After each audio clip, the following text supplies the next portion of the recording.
নমস্কার। শুভ সন্ধ্যাটা বলতে পারছি না। 10:45 বাজে। বাড়িটা নিরালা।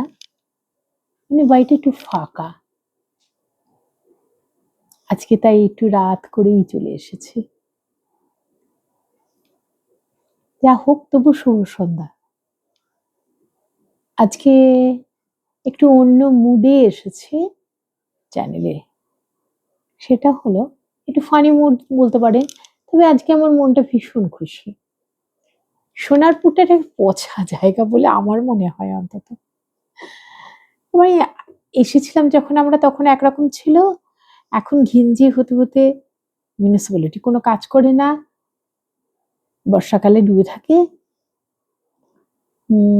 আর সুন্দরবন থেকে সমস্ত শিক্ষিত মানুষ, অশিক্ষিত মানুষ, বারবার আয়লা, তারপরে আমফান, এই সমস্ত জায়গাতে যখন সুন্দরবনের উপর আঘাত হয় তখন ওরা চলে আসে, এখানেই জমি কিনছে, বাড়ি করছে। এখানকার অধিবাসী হতে হতে জায়গাটা এত ঘিঞ্জি হয়ে গেছে না, একটা বস্তি টাইপ। মানে এখন তো বড়লোকদের বস্তি বলতে ফ্ল্যাট কালচার, পয়সাওয়ালাদের বস্তি হলো ফ্ল্যাট কালচার। যাই হোক, এটা আমার আজকের সাবজেক্ট নয়। আজকে যেটা বলতে এসছে, সোনারপুরে এই মন্দির ভালো। 30 বছর 32 বছর এখানে আমরা বাড়ি করে আছি, তাই ভালো মন্দ মিশিয়ে এখানকার সঙ্গে আমাদের নারীর একটা যোগ তৈরি হয়েছে। আর মন্দির ভালোর মধ্যে আজকে একটু অন্যরকম। আজকে আমাদের দেশের স্বরাষ্ট্রমন্ত্রী অমিত শাহ রোড শোতে এসেছে। ভালো লাগলো ব্যাপারটা, খুব ভালো লেগেছে। রাষ্ট্রনায়ক একজন, আমাদের দেশের প্রথম সারির একজন মানুষ সোনারপুরে এসেছেন। বিজেপি প্রার্থী রূপা গাঙ্গুলির হয়ে প্রচারে এসেছেন। উনি ভোটের প্রচার করতে এসেছেন, কিন্তু তবু সোনারপুরেই এসেছেন। এটা আমার একটা ভালো লাগার বিষয়। আচ্ছা, যাই হোক, যেটা বলছি, এখন এই যে ভোট কালচারটা চলছে না, এর মধ্যে এত ফানি ফানি ব্যাপার এসেছে। আমি তো একলা একলা হাসি। আপনারা কতটুকু একা হাসেন আমি জানি না। আপনাদের সঙ্গে একটু ফানি ব্যাপারটা একটু না হয় আলোচনাই করে নিই, আমার আনন্দটা শেয়ার হয়ে যাবে আর কি। এই যে আমাদের মুখ্যমন্ত্রী কদিন আগে বললেন উনি মা ভবতারিণীর মন্দির, বেলুড় মঠ, স্বামীজির বাড়ি, ফুরফুরা শরীফ সবই কিনে নিয়েছেন। মা শারদার বাড়ি সব কিনে টিনে নিয়ে আবার সেই তাদেরই ফেরত দিয়েছেন। আচ্ছা, কবে কিনলেন এটা যদি আমরা জিজ্ঞেস করি, উনি সন্তানিক বলতে পারবেন তো? পারবেন না। সত্যি ভোট প্রচারের জন্য কি এই মিথ্যেগুলো বলার দরকার আছে? এটা মিথ্যে বলা, একটা ফানি মিথ্যে, যেটা যারা শিক্ষিত কম তারাও বোঝে, আর আমরা যারা একটু লেখাপড়া শিখেছি তারাও বুঝি। আর কি বলবো, এরকম কথা উনি তো সবসময় ইনফেকশন জড়ানো কথাবার্তা বলেন। এই মেরে দাও, কেটে দাও, দেখে নেবো, ভোট না দিলে কেটে ফেলবো, পরে বুঝে নেব। এই বলতে বলতেই উনি ফট করে একদিন বললেন, এ তো 2 দিন আগে বললেন, এটা যারা তৃণমূলকে ভোট দেবে না এটা তাদের শেষ ভোট। বাবারি বাবা, আমি তো ভাবতেই পারিনি উনি এত বড় অ্যাস্ট্রোলজার হলেন কবে। পশ্চিমবঙ্গের এত কোটি মানুষের অ্যাস্ট্রোলজি উনি জানেন। কার কবে মৃত্যু, না মৃত্যুর দায়িত্বটা স্বয়ং ভগবান ওনার উপর বর্তিয়ে দিয়েছিল। আমি কিছু জানি না। অবশ্য ওনার তো কালীঘাটে মায়ের সঙ্গে ঘনিষ্ঠতা আছে। এখন মা হয়তো ওনাকে একটা দায়িত্ব দিয়ে থাকতে পারেন, যে আমাদের মেরে ফেলার দায়িত্বটা যদি মা দিয়ে থাকেন, এমন কথা হয়, সেটা ঠিক আমরা তো এখনো মানে কি বলবো, কনফার্ম নই। যাই হোক, তাহলে না হয় ভেবে দেখবো সত্যি আমরা বাঁচতে পারি কিনা। পরিবেশ যা বলছে, অনুপ্রবেশ যা হয়েছে, বা আমাদের আবার রিফিউজি হয়ে যেতে হবে হয়তো উনি ক্ষমতায় ফিরলে, কিংবা বামপন্থীরা ফিরলে। এই দুজনে তো উঠে পড়ে অনুপ্রবেশকারীদের আশ্রয় দিয়েছেন, বাড়তে দিয়েছেন। রোজ রোজ জেহাদি ধরা পড়ছে, লাভ জেহাদি। আজকে এই তো ধরা পড়েছে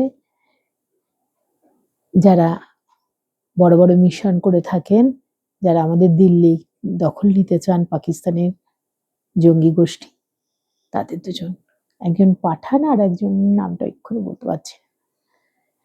যাই হোক, এইসব নিয়ে আমরা আছি বেশ ভালো। তার মধ্যে কথা হচ্ছে এগুলো তো উনি বলছেন, আবার সঙ্গে বলছেন নজরুল ইসলাম মহাভারত লিখেছেন। আমি যতটুকু পড়াশোনা করেছি, আমার পড়াশোনার জীবনে আমি যতটুকু জানি আমার ধর্ম সম্বন্ধে, আমাদের নিজেদের ইতিহাস সম্বন্ধে, তাতে আমি জানি, কেন সব হিন্দুরাই জানেন, বেদব্যাস বলে গেছেন, গণেশ লিখে গেছেন। তাহলে কাজী নজরুল ইসলাম তখন করেনি, আসলে ওনার কোনো অভিজ্ঞতাই নেই। কবে মহাভারতের রচনা হয়েছিল এই অভিজ্ঞতাটা ওনার নেই, হয়তো কথা বলার জন্যই বলেন। তা হোক, একটার পর একটা উনি ভুল বলে যাচ্ছেন, না আমাদেরকে ছোট, আমাদের এই হিন্দু ধর্মকে কলুষিত করার চেষ্টা করছেন। আমি ঠিক আবার এগুলো বুঝি না, বুঝতে পারছি না আসলে। এত কথা বলছেন তো, কোনটা ধরবো বলুন তো, আর কোনটা বাদ দেবো। এই দুদিন আগে মিটিং এ গিয়ে বললেন জালিয়ানওয়ালাবাগের যে হত্যাকাণ্ড হয়েছিল, জেনারেল ডায়ার গুলি চালানোর নির্দেশ দেন, তাতে সব, ওটা হয়েছিল পাঞ্জাবে, যারা মিটিং এ গেছিল তারা সব, কজনই বা বেঁচেছে, সবাই তো চলে গিয়ে শহীদ হয়েছেন, দেশ মাতৃকার জন্য বলি হয়েছেন। এই প্রসঙ্গে ওনার একটু জ্ঞান নেই, স্বাধীনতা ইতিহাস সম্বন্ধেও নেই। উনি বললেন এই জালিয়ানওয়ালাবাগের হত্যাকাণ্ডের জন্য মহাত্মা গান্ধী নাইট উপাধি ত্যাগ করেছেন, অনশন করেছেন। নাইট উপাধি তো ব্রিটিশরা রবি ঠাকুরকে দিয়েছিলেন, তাই না? তাহলে রবি ঠাকুরের উপাধিটা মহাত্মা গান্ধী ত্যাগ করেছেন। কি বলা যায় বলুন তো এটাকে নিয়ে? Funny, big funny. সুভাষকে নিয়ে বলছেন, সুভাষকে নিয়ে বলছেন মিটিং এ,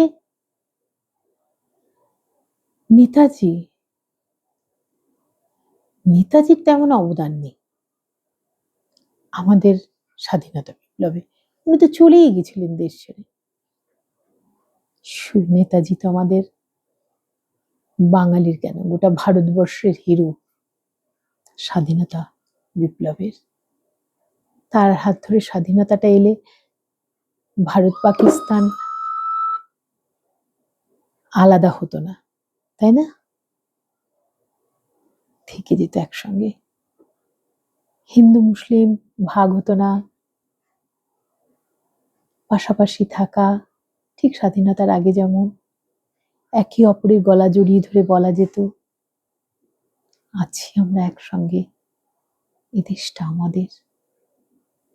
আজ ওরা জেহাদি, আজ ওরা জঙ্গি, ওরা আমাদের মেরে ফেলতে চায়, ওরা আমাদের একবার উদ্বাস্তু করে দিয়েছে, আবার উনি এই বামপন্থীরা আর এই তৃণমূল নেত্রীর লালন পোষণে এত অনুপ্রবেশ হয়েছে, হিন্দুরা বোধহয় আবার উদ্বাস্তু হতে যাচ্ছে। এই ঘটনাগুলো কি ঘটার পরেও উনি একজন আমাদের অভিভাবিকা হওয়া সত্ত্বেও এটা করা উচিত ছিল? ঠিক জানি না কি হতে পারতো, কি হওয়া উচিত, কি হওয়া উচিত নয়। তবে মজার মধ্যে হয়তো এটাকে মজা ভাবে আমরা নিতেও পারি, নিতে পারি না। এটা আমাদের আত্মশ্লাঘ, এটা আমাদের অপমানিত করা বাঙালির সত্তাকে, বাঙালি জীবনকে, বাঙালি সংস্কৃতিকে, আমাদের রাষ্ট্রনায়কদের, যাদের আমরা পূজা করি। নমস্কার, শুভরাত্রি, রাখছি আজকের মতো।